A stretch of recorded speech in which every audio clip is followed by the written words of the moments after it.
Right, everyone. I think we can start. Welcome everyone to today's webinar on driving sustainability excellence, the role of AI in luxury. I'm Jan-Michael Gawinski, your moderator today, and I'm thrilled, to moderate this conversation with two fantastic speakers, Amy Nelson-Bennett from Positive Luxury, and also Thomas van der Heijden from Briink. But before we start, let's do some quick housekeeping. I hope you can see my screen now. The webinar is recorded, so you can afterwards also request this webinar to rewatch it. During this webinar, you can also leave questions through the Q&A function. These questions will be answered at the end. And of course, if you have any questions after the webinar, feel free to reach out to us. So I would like to give it over to you, Amy and Thomas. Could you quickly introduce yourself? Of course. Thanks very much for pulling this together. This is fantastic. So we're one half of an amazing partnership. I'm the CEO of Positive Luxury. We are a sustainability consultancy that, as the name says, focuses exclusively on the luxury industry. We work across 6 core sectors: fashion, beauty, jewelry, travel, premium drinks, and interiors. And our role is really being an extension of primarily brands, but also retailers and suppliers within the luxury world that we support to help them ensure they've got the good foundations in place to become a more ethical, responsible, sustainable business, and help them on that ongoing journey to reduce their impact and leverage sustainability as a generator of value for their organization. Thomas, over to you. Thanks, Amy. Yes, hi, and thanks for joining. I'm Thomas. I'm the co-founder and CEO of Briink. We're an AI technology company building solutions specifically for ESG and sustainability workflows. We work with advisory firms, certification firms. We work within supply chains, and our core focus is really around building the best possible AI solutions for sustainability and ESG workflows, and really empowering those teams to be able to focus on impact and strategy and transformation. And yeah, really excited to be speaking about the driving role of AI in luxury and sustainability more broadly in today's webinar. All right. Thank you very much, Thomas, and also Amy, for introducing yourself. We are here today, obviously, to discuss the role of AI in luxury and sustainability. And we've seen that luxury brands have long been associated with heritage, but also craftsmanship and exclusivity. But yeah, of course, in today's world, sustainability is becoming an important part as well. So any type of stakeholder is demanding greater transparency, and also ESG compliance is no longer optional. Amy, let's start maybe with you. Why do you think sustainability is such a growing priority for luxury brands today? I mean, a lot of it in the last, I would say it has been on the rise since the pandemic. It brought more focus to the topic more broadly. Luxury is a high profile, I guess, segment of what is broadly consumer goods and services sector. So a lot of businesses within sectors such as perhaps fashion and things of that nature, perhaps jewelry, are often in the spotlight through media for their sustainable actions, or what is perceived as a lack of. Overall, I think legislation has really driven an increase in the last couple of years in the regulatory requirements that are impacting businesses, particularly those that are based in or trading in the EU countries. So that has really risen up the agenda as a concern. There is also a growing sort of interest in the stakeholder groups that could form either a brand's consumers and or their employees. So as younger generations gain in affluence, they bring a different set of expectations and values to the marketplace.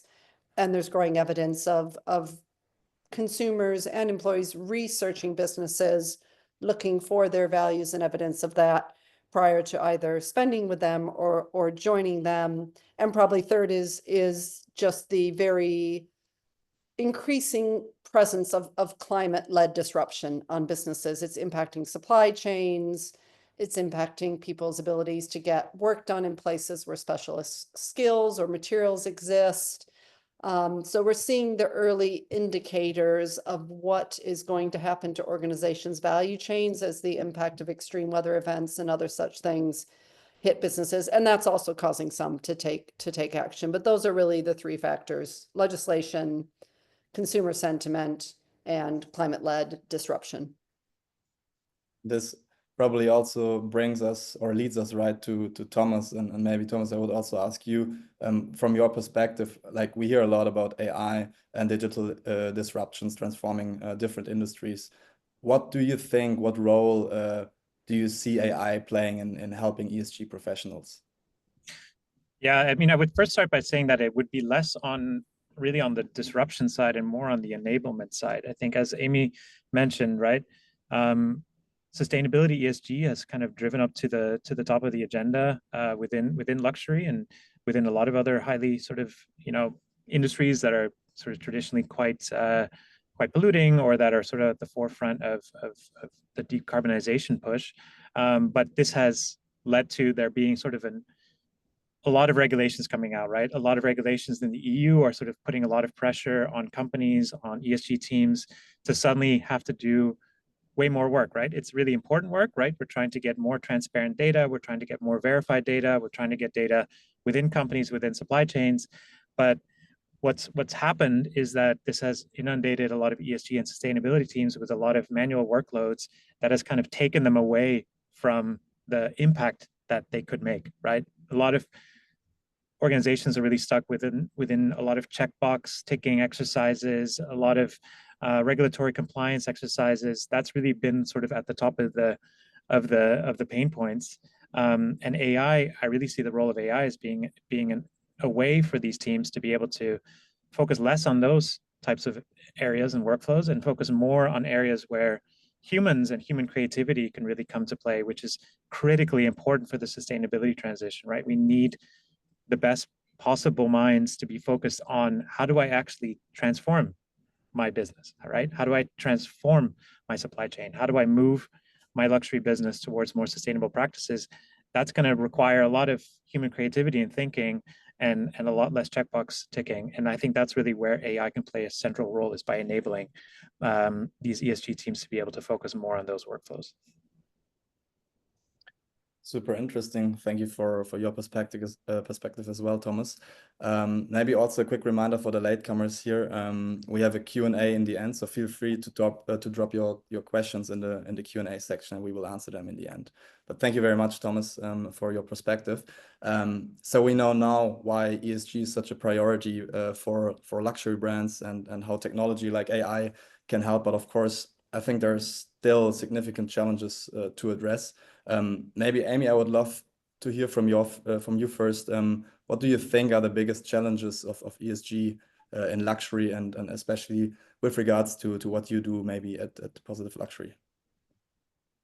Sure. I mean, I think the challenge, I mean, the way things like climate change and regulation are impacting industries is sort of segment, agnostic. But one element that is, the luxury industry is not unique in this, but there are certain industries that share this profile more, whilst there are several large high-profile luxury groups. So whether that's, in the fashion world, whether it's in beauty, whether it's in premium drinks, everybody's heard of, the LVMH group, the Estee Lauder group, different organizations like that, where a lot of the very big high-profile brands sit. In reality, however, the majority of individual brands within the luxury industry, they're SME businesses. And that brings a unique challenge for organizations who are often perhaps have the advantage of being more agile, they're more nimble, but they have less resource, human and financial, and they're less likely to have dedicated ESG teams. They're less likely to have, the best technology systems ever built into their organizations.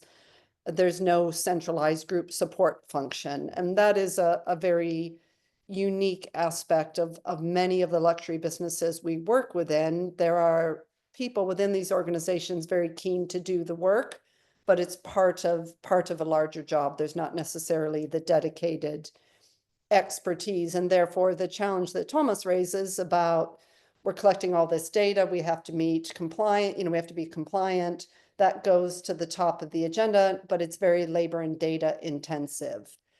So for an industry where there's a significant number of SMEs, that's a particular pain point when businesses are trying to adopt it. Prior to that, luxury, a lot of times the luxury industry is facing the same challenges that most consumer-facing industries are facing right now, which is economic and political instability, and that isn't unique. What is unique to the luxury industry is the sort of outsized dependence on things like nature and natural raw materials, and a reliance on various sort of almost artisanal manufacturing and craft skills within the industry. So the business model that supports luxury's sort of premium pricing and that positioning, which is based on quality and uniqueness, really needs to be protected. And that makes ESG a very, very important issue for businesses to be addressing and adopting within their organizations to make them more resilient. The economic times also make that more challenging when businesses are dealing with challenges that are right here in front of them, perhaps more so than challenges they're going to face 2 to 5 years down the road. So getting people to understand the risk and start taking action now before it becomes stressful or rushed is also a really important priority for the luxury industry. Super interesting insights. Thank you very much, Amy. I think you also mentioned like this, technology openness, but also shortage on labor within what you said before. Maybe Thomas, this is also something where you could catch up on, like as you work within this like AI field. We know AI is great for automation, but many people still think of it as a black box. Like, how do you think like AI could help solve of any of these ESG challenges that Amy just described? Yeah, it boils down to a couple of things that Amy highlighted as well, right? I think ESG sustainability is important, and I think in some way, shape, or form, it's also been made overly complex, right, for large companies, but also for SMEs. I mean, across the board, right? Even the auditors and audit firms are having a hard time understanding what is now required, or what does non-financial data actually mean. And because of that complexity, a lot of teams are struggling, right? And I think AI can really help play a role in simplifying everything, right? Making it more understandable for people to be able to navigate this whole new space, take away some of the complexity, really sort of form part of the team that does this work, right? So especially for SMEs that don't have the resources to suddenly scale up a team that is combining traditional sustainability management with now what is increasingly more financial analysis and financial reporting, like that has a ton of complexity, a ton of knowledge intensive upskilling that's required. And I think where AI and large language models can really play a role is to really support on that, right? And really help to enable teams to be able to, do some of the work, but also really enable teams to be able to focus more on actual transformation. Super interesting insights. Thank you very much for that.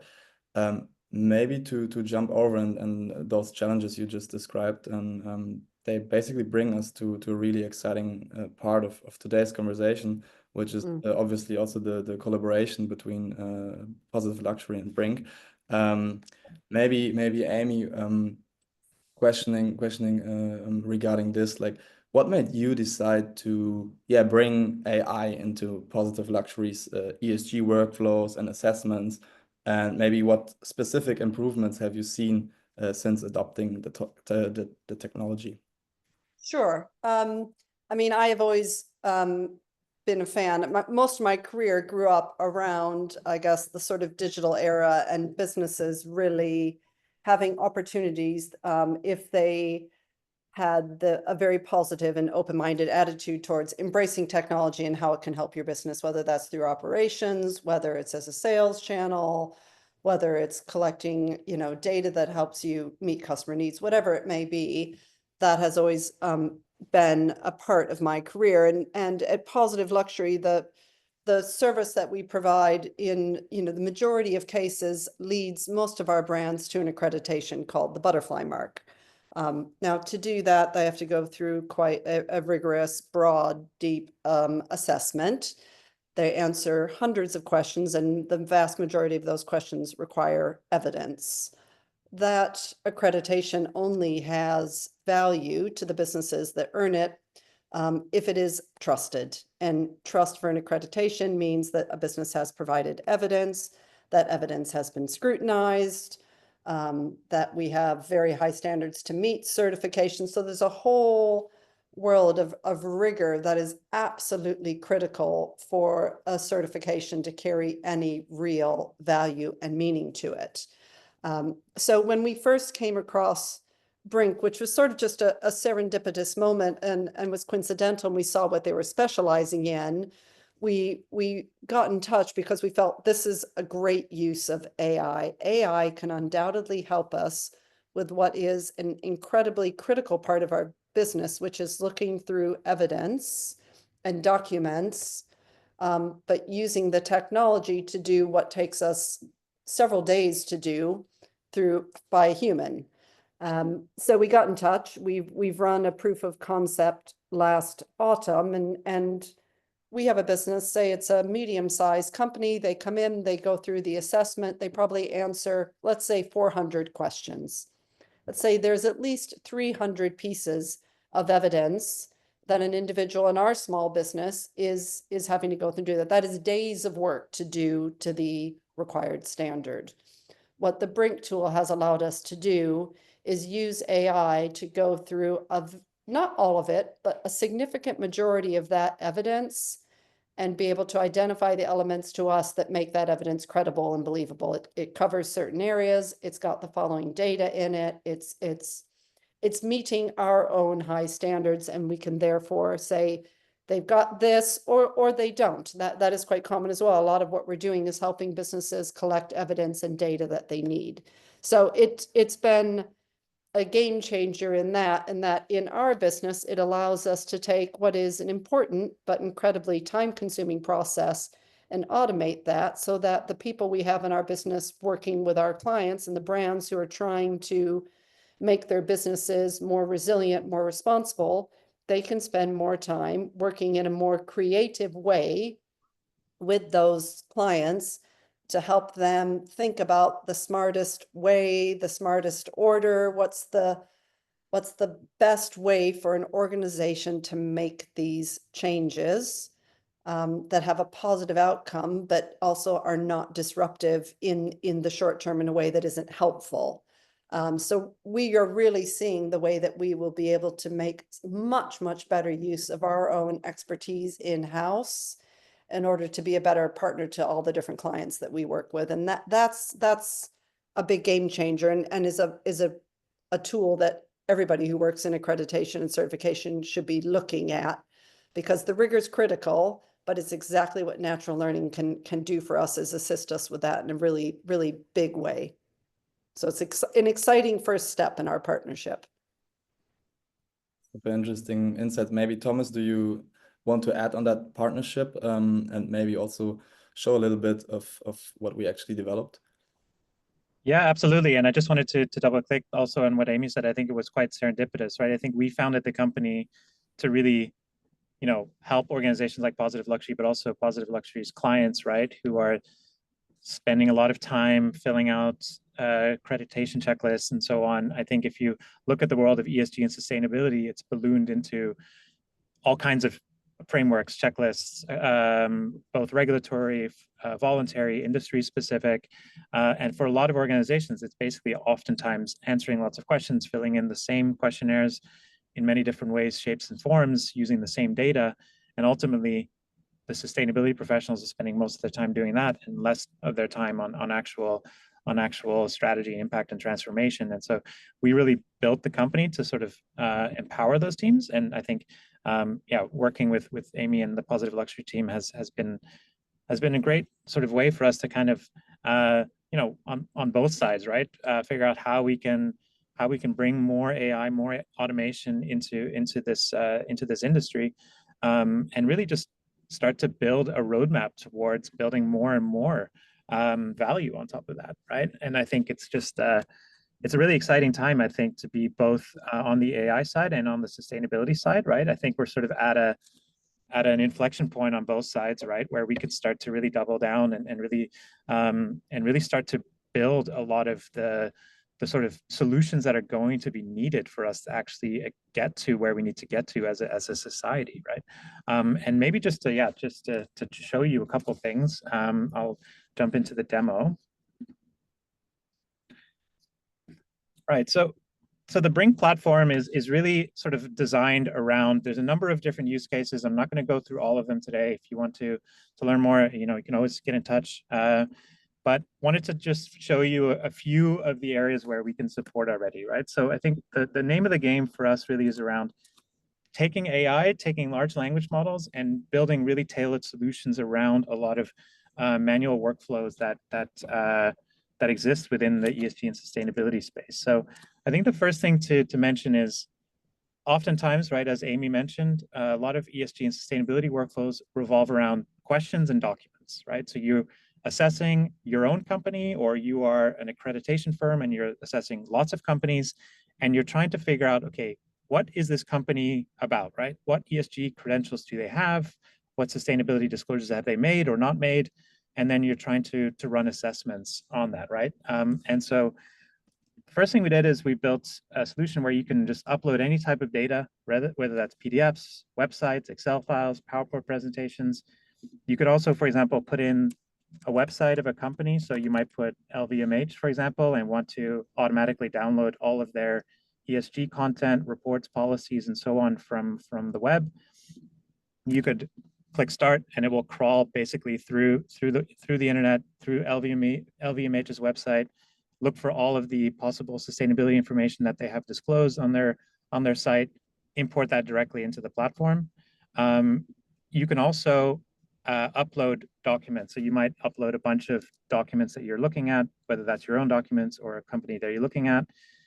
And then you can start to run these through a number of assessments. So I previously uploaded a bunch of documents from LVMH so that we can save some time.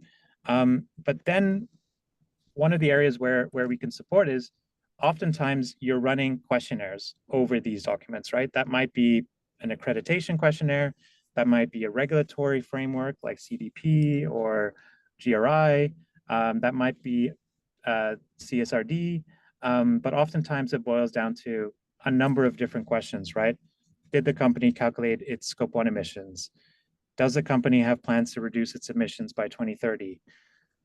What types of international standards does the company comply with? So you can start to basically import these questionnaires from an Excel file, or you can draft these questions in the tool, and then you can run these over documents. So if I click use this template, click on all of these LVMH documents and click run, the AI models are going to go through all of the documents, all the data that I've uploaded, and are going to look to see whether there's any evidence for any of these questions I've asked, right? So if you can take a look here, we're looking at something like 800 or 900 pages of dense sustainability data, and the models are going through and they're looking for any evidence with respect to these questions. It'll take a few seconds to run, but as you'll see here, models start to answer the questions. In this case, yes, they have calculated their GH1 scope 1 emissions, but also importantly, we're providing an audit trail, right? So I think as we touched on a little bit, it's super important that we provide real transparency here, right? That it's not a black box, that we're providing real evidence for why the models provided the answers that they did. Maybe a last thing is we can also build, and we also build very specialized tools around some of the new regulatory frameworks. So you could, for example, run a gap analysis against the Corporate Sustainability Reporting Directive.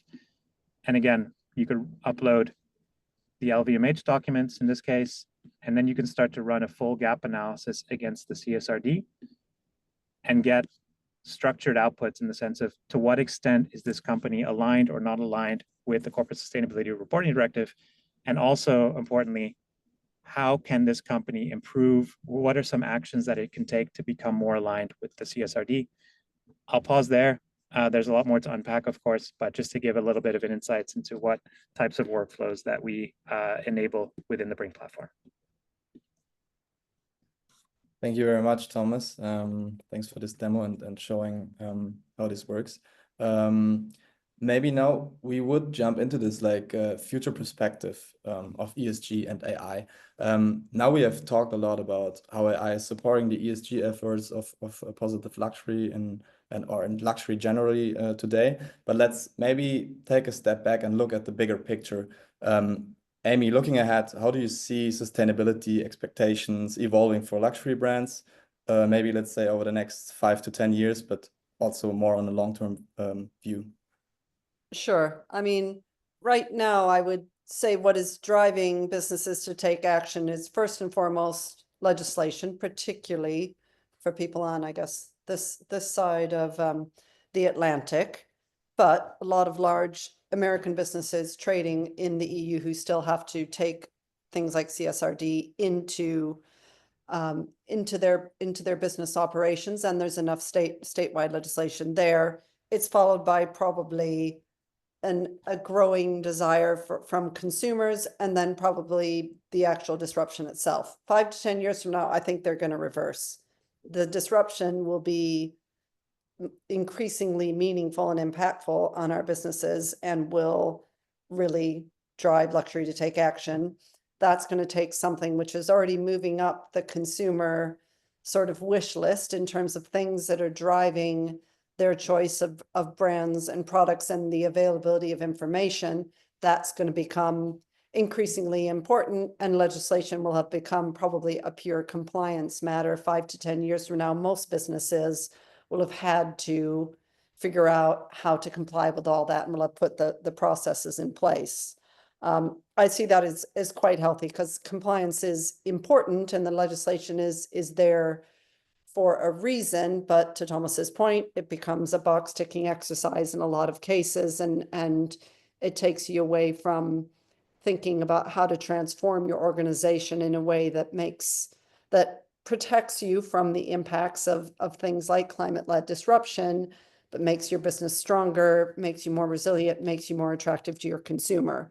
So I think that's how sustainability will switch, because climate will force it to become more real and more meaningful, and that will drag consumer expectations with it.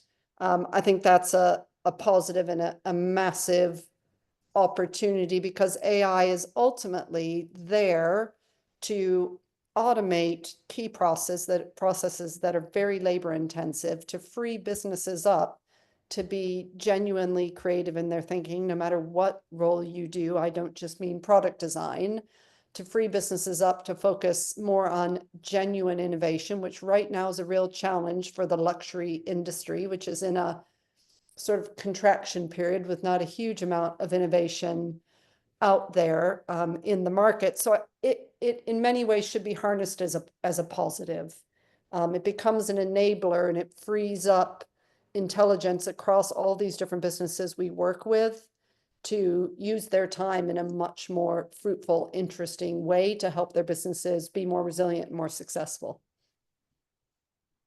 Maybe over to you, Thomas. I mean, Amy has already said something about AI and ESG already, but maybe from the only AI perspective side of things, what would you say is next for AI and ESG?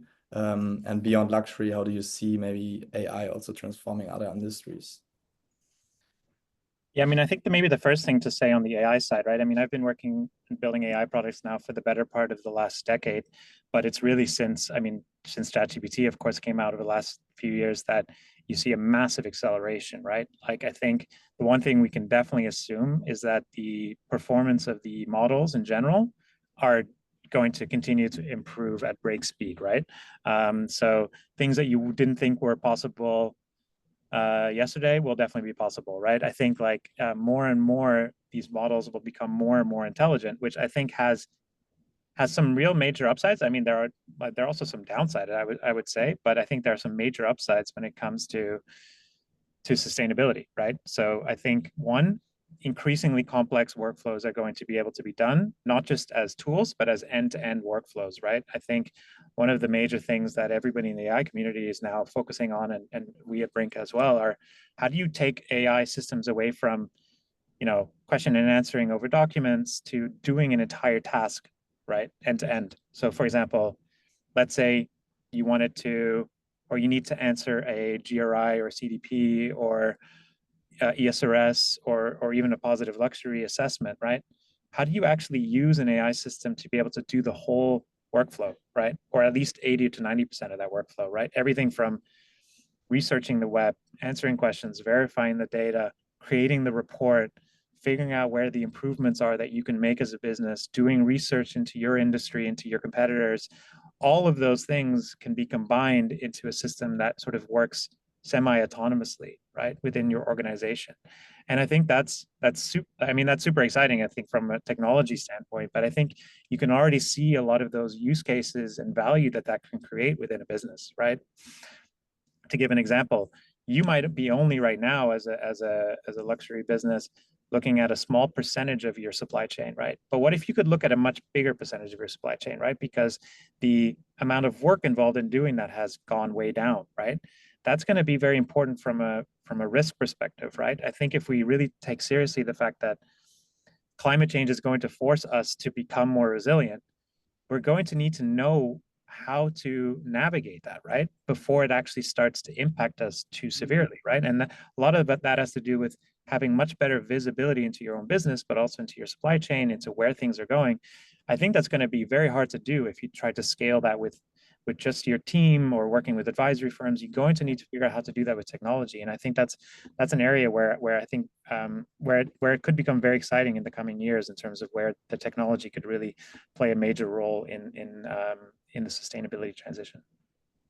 Yeah, and I think to add to that, when we talk to people in the sort of wider luxury ecosystem, particularly people out in the sort of manufacturing part of our world, so particularly the upstream supply chain, if we think brands are drowning in data, that part of the manufacturing base, I mean, they're overwhelmed by the request. They know they're coming from a good place. They know they need to do it, but it is, it's hundreds of different clients asking for the same data in a slightly different way. So if we can also think what AI could do, not to just provide the brand's transparency, but to reduce that workload in that sort of upstream part of the value chain, that in itself is a game changer, because that frees up time for businesses to be focusing on making their part of the value chain more resilient, to look at the materials they're producing, how they're producing them, the people that are picking them, whatever the core issue where they are in the value chain.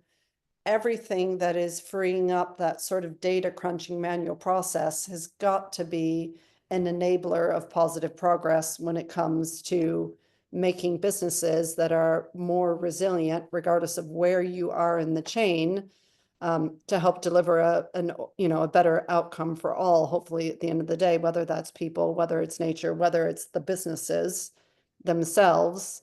AI it's such an opportunity to help drive that and to accelerate that progress towards it.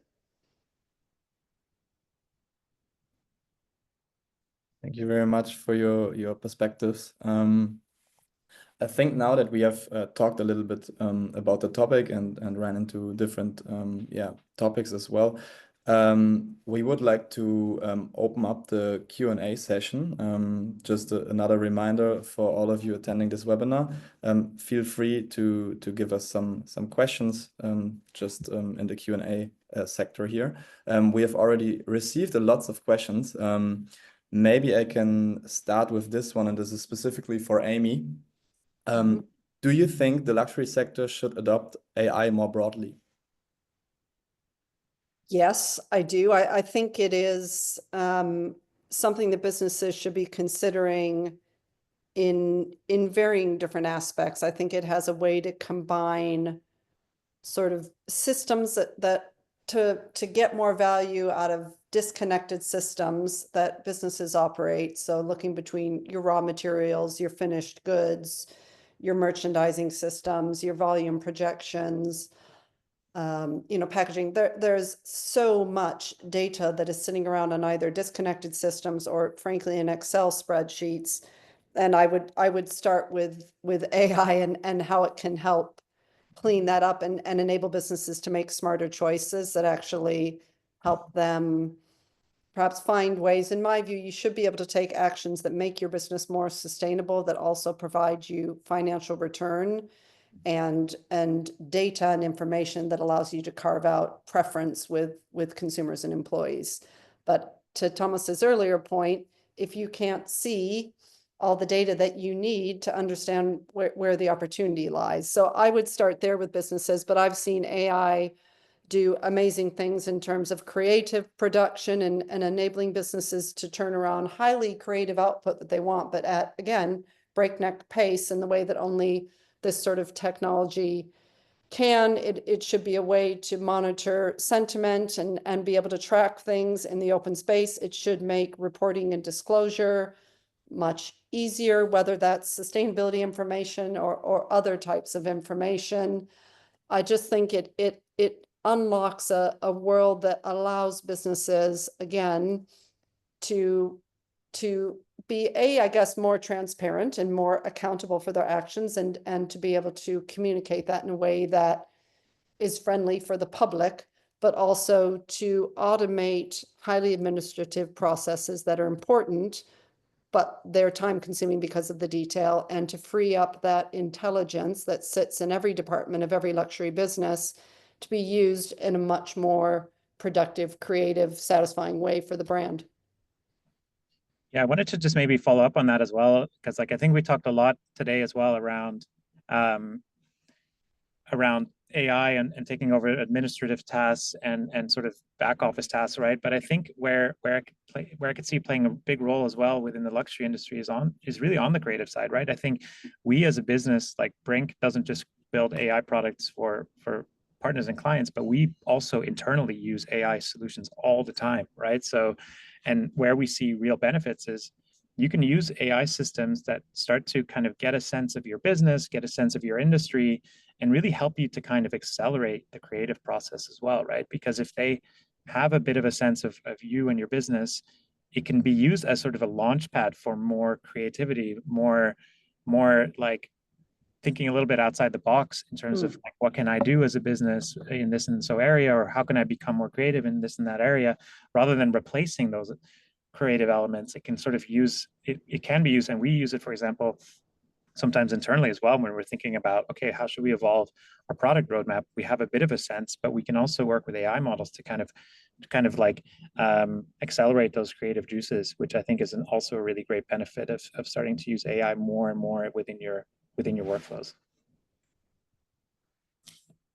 Thank you very much for your insights. Maybe another questions. Specifically maybe to you, Thomas, how does your product or services adapt to the rapid changes in AI landscape? Yeah.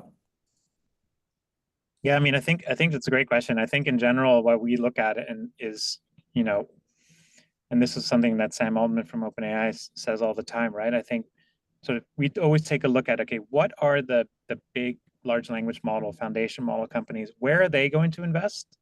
Where are their roadmaps going to lead? And how can we then leverage those advancements to build, very good end solutions for ESG and sustainability teams? So we're always looking towards, okay, they're definitely going to invest in making the models more and more powerful, right? They're definitely going to invest in bringing more online and research into the models, right? Those are areas where we at Briink then say, okay, if that's what they're going to invest in, where should we then look at in terms of ESG and sustainability pain points and build that sort of extra layer, that last mile that really allows these models to become very effective and very powerful and very performance, with very high performance and really good sort of audit trails for ESG sustainability teams. So we're always looking towards where are they going? How can we leverage that?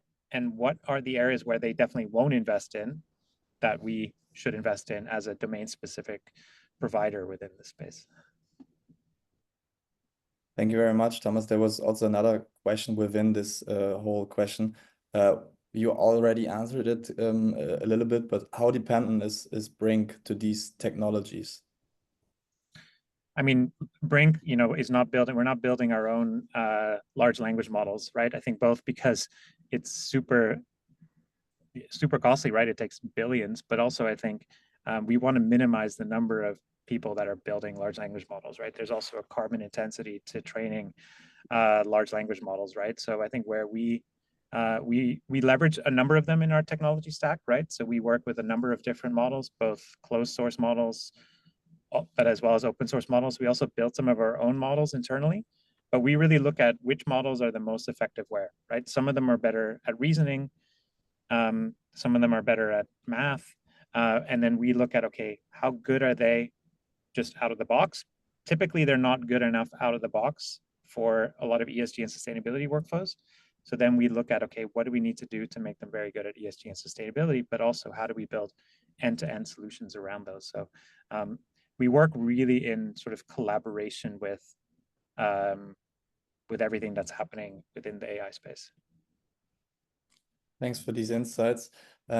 Maybe another question for Amy, and I think you have already briefly touched on the creativity part of luxury, but there was a question, don't you think that AI is a risk for the luxury industry? Because the luxury industry is obviously a lot about creativity, authenticity, and human touch.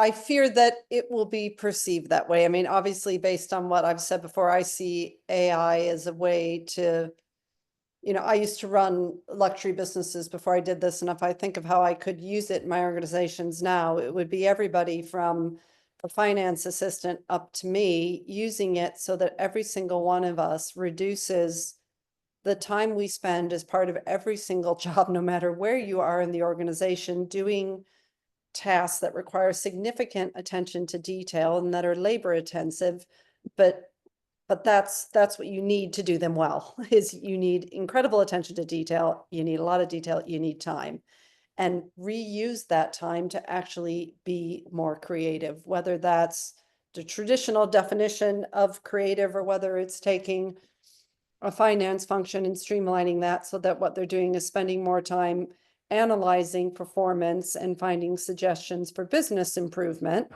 I would rather that everybody in a business was focused on that sort of work rather than creating the data that enables someone to then look at it, analyze it, and take learnings from it, and make suggestions that are right for an organization. So for me, it is all about allowing individuals across an organization to spend more time being creative, to spend more time innovating in a way that is real, to spend more time doing the work that only the human imagination can produce.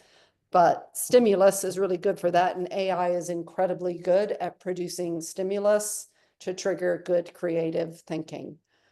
So I think businesses should really be looking at embracing it and finding ways for how it can help make their teams more productive and more creative. Well, thanks for the insights. Maybe another question for Briink, so Thomas. One user asked, do you have a list, frameworks, and standards that you have already created questionnaires with? You mentioned CDP, for example, but which others?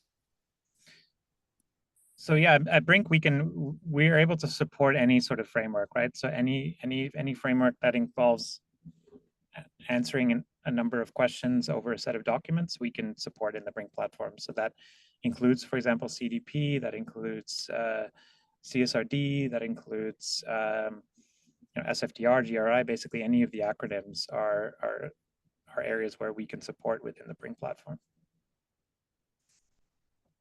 Well, thank you. And maybe another question for you, Thomas. One user asked, one challenge for AI that I've found that it can be difficult to get some models to rely exclusively on the documents you upload versus general training that comes from before. I've found it difficult to get models to rely exclusively on provided documents, which can make it a bit unreliable. What do you think regarding that? Yeah, it's a good question. I think that it is very important, and I think an area where we spend a lot of our efforts and also others in the space is how do you actually take these large language models that have been trained on like the internet and beyond, and how do you actually make sure that they focus in on specifically the documents and data that are relevant to you and your business, right? So we spend a lot of time building out an infrastructure that ensures that the models are not looking beyond the scope of the data of your company and your documents in front of you, to ensure that if there is an answer, that answer is provided, as well as a reference to where it comes from. But if that answer doesn't exist, right, if the company hasn't disclosed anything on XYZ topic, that you also get an answer that says, no, I didn't find anything here, right? Because, and that's super important in the ESG and sustainability space, right? It would be counterintuitive to, you know, to the whole transparency movement to have answers hallucinate things that don't exist. So we spend a lot of time really honing in on making sure the models are focusing on the documents in front of them and not, you know, making up answers beyond them. Thank you very much for the insights. I'm just looking to find some other question. Maybe we take this one. A question for Thomas as well. Sorry to keep you on track here. But you mentioned that ESG regulations made compliance more complex even for audit firms. How does Briink ensure that its AI solutions remain aligned with evolving regulations without requiring constant manual updates? Yeah, it's a great, I mean, it's a great question. And I think with the first thing to mention, and you also, of course, see it now with a lot of the rumors within the European Commission around the omnibus regulation, right? I think the regulations themselves, oftentimes with some good intention, have been made overly complex, right? And as a result, there's also a lot of pushback within industry saying, look, these are overly complicated. As a result, we don't want to comply, right? Or we don't want to put in the effort. So I think one area to first touch on is like, we try to really build a lot of simplification into those workflows, taking away some of the complexity, but also we need to make sure that they are kept up to date, right? So I think we spend time, we built automated pipelines as well to ingest any sort of updates and changes that happen. You know, a lot of these regulations are still in flux, right? Some of them have been drafted, they're being revised, they're being updated. So we purposely build a lot of flexibility into the underlying core infrastructure to make sure that when changes do happen, that gets ingested into the model's understanding as well, right? And I think that's another area where it sort of touch on like why you need specialization as well, right? Is because you need to make sure that you are keeping up to date in general with what's happening within the industry. Thanks for these insights. Maybe another question for both, but maybe Amy, you can answer it since it's, I think, a bit more tailored to luxury.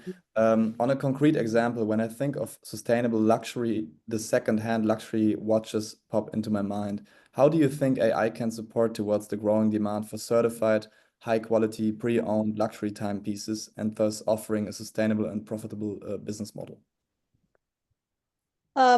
Well, I mean, the one thing that immediately pops to mind is AI is operating off data that is publicly available to it. And the secondhand watch market is dependent on certifications of credibility and authenticity in order for the products it's selling through that channel to be valid. So anybody who has a business that is dependent on, I guess, a degree, you know, it has credibility that needs to be proven, should be able to benefit from AI, because that is a tool that can actually look at whether or not it would be able to, for the most part, for any decent certifier, if they're putting authenticity labels and things, it should be able to identify those. So AI rewards good publicly available data. It rewards those who are transparent and provide good, credible detail that should ultimately be able to help organizations who are adopting circular business models and sales channels to help with that transition. I'm sure there's lots of other ways that AI could help with the sort of value chain, with processing, with helping people, you know, find what they're looking for within that market. But my first is that when you're requiring authentication of the product you're selling in that marketplace, AI would be a great tool to make sure that you could always provide that to potential customers. Thank you very much for answering that. Maybe on a more environmental impact of AI side, do you think it's possible that the environmental impact of AI, for example, water usage, offset positive benefits of these AI applications? Maybe to both of you.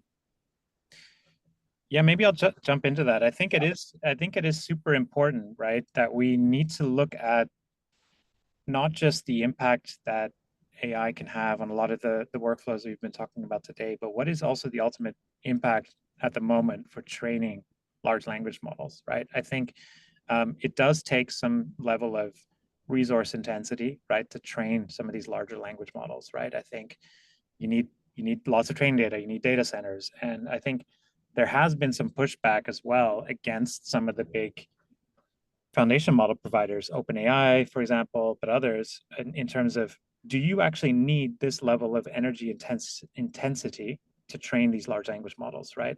I think what's been, and I think there has been a lot of energy and efforts put into it by those companies to see how can I actually train these at lower intensity. I think it also puts more impetus on there not being a ton of these large language models being trained by hundreds and thousands of companies, right? But rather, companies need to leverage them, maybe use smaller models that are more domain specific. But there's also a lot of innovation that needs to happen to actually figure out how can I actually train these large language models in a way that isn't as resource intensive. I think one of the good developments we saw, I think about a month ago, I don't know if people followed the news around the Chinese model DeepSeek, but they found that DeepSeek was able to get similar performance to OpenAI with way less resources used to train these models, right? And I think if we can actually start to go more in that direction and say, okay, it's not just about just throwing more and more data, bigger data centers, more water, more carbon intensity. Let's also find ways to actually innovate in how we train these large language models and do it in a way that's smarter, less resource intensive. Because ultimately, if we're using the models to make our businesses more sustainable, but the models themselves are not sustainable, it defeats the purpose, right? So I think there's a lot of really great efforts going on. Also, because of the competitiveness that's happening in the model space, I would assume that it's going to drive these companies to be able to do this way more cost effectively and way less resource intensively. And as a result, I would assume that it's going to become less and less carbon and water intensive to train these models. I would hope that that is something that we continue to see, because ultimately we'll all benefit from having models that are more environmentally, have been trained in a more environmentally favorable way. Yeah, I mean, there are also very, very big, high-profile organizations now that are using that extreme amount of energy to run these models. There's also a hope that that is good for the renewable energy sector, and that alternative sources to produce that level of energy, which, to Thomas's point, we hope drops, but will still be substantial, would help put some wind behind the renewable energy industry as well, and provide some prospects for scaling some of the technologies that are there for these kind of organizations with a very, very specific energy need. Thank you very much for your insights, both. Maybe, Amy, another question that just came in. The luxury industry is often associated with issues within the social aspect of ESG. How is it addressed by the company, and does AI have a role in addressing such issues? Yes, I mean, it would give you, an ability to find any unfortunate incidents, perhaps in a value chain. It would help you understand very quickly where there's using a lot of, when we do risk assessments, geography is often a first place to look. And you would know certain materials, and the jewelry industry is the classic for this. They can only be produced in certain places. Those places may have a reputation for the good or the less good in terms of social issues, employment, safety, all those sort of elements, fair pay. A lot of that would be publicly available data. AI would help you understand risk, and even if jewelry has a very complex middleman chain that sits in between it, at the end of the day, the raw material you're using, it would help you get transparency of that over time, at least the risk of different places where you're getting materials from. To the point Thomas made early on, we're really hoping that AI takes what is one of business's big challenge for either the brands and I guess the big sort of tier one suppliers who are a lot of times aggregating components, raw materials, and making the finished products, that it helps make that job of going out to tier one, tier two, tier three of your value chain. In the case of the jewelry industry, back to the source, to the mine, so much easier and opens up what is now just seen as it's so opaque. We're never going to get visibility of it because it's a huge amount of time and effort to take the years it takes to actually do that within a jewelry supply chain. So AI should really help take that sort of murky gray world out of the center and allow businesses to identify risk much more easily and over time, ideally, get visibility of their supply chain all the way back to mine in a much quicker and easier way, and then be able to make good business decisions with their suppliers in partnership to protect, their respective organizations and protect ideally the people within that supply chain, but it would give you visibility of that. And a lot of accreditations and certifications are about social issues. Any ESG based framework like ours is looking for that kind of information. A lot of work like UN Red Lists and things like that, that's publicly available data. So again, it's a great drive towards transparency. It's just going to force it. And in an industry like the jewelry industry, desperately needs that in order to address the risk, to make sure that individuals across the value chain are treated better and fairly and more safely, and to help them future-proof their organizations. Whether you're the owner of that mine or you're the jewelry brand, you've both got risk you should be addressing with greater ease. Well, thank you very much. Maybe looking at the time, one last question to Thomas. And this question is, how does Briink project its future in 10 years from now on? What makes Briink a better platform than its competitors? I think if 10 years from now, I think every ESG and sustainability team has AI solutions, and hopefully Brink's as a big part of that embedded into a lot of their core workflows, and we have an ecosystem whereby companies are able to not every week or every year, but are able to instantly get deep visibility into also what Amy was saying. All of the companies, their whole sector, all the way through the supply chain, get deep visibility on everything that's happening from an ESG and sustainability perspective, and are able to use that data to really transition and transform their businesses effectively. And if Briink can play a central role in that, I think that would be success for Briink, but also more importantly, I think why we started the company, right? I think we really want to make sure that the cost of ESG and sustainability intelligence goes way down, right? So that companies can sort of focus more on impact, that companies also that we can move away from a lot of the excuses around this is too hard, I don't want to do this because it's too complicated. We move away from that and really focus on, okay, how do I actually make sure that my industry, my company performs well financially, but also importantly from a non-financial perspective. And I think that would be success from Brink's point of view. Cool, super interesting. And looking at the time, we are already kind of over time. Thank you so much, Amy and Thomas, for sharing your insights today. And thanks to all of you in the crowd for joining us.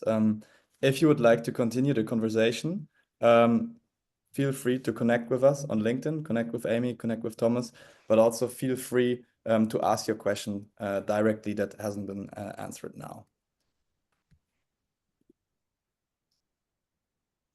Thank you very much, and hopefully see you soon. Thank you. Thanks, Thomas. Bye. Thanks, Thanks, everyone. Bye.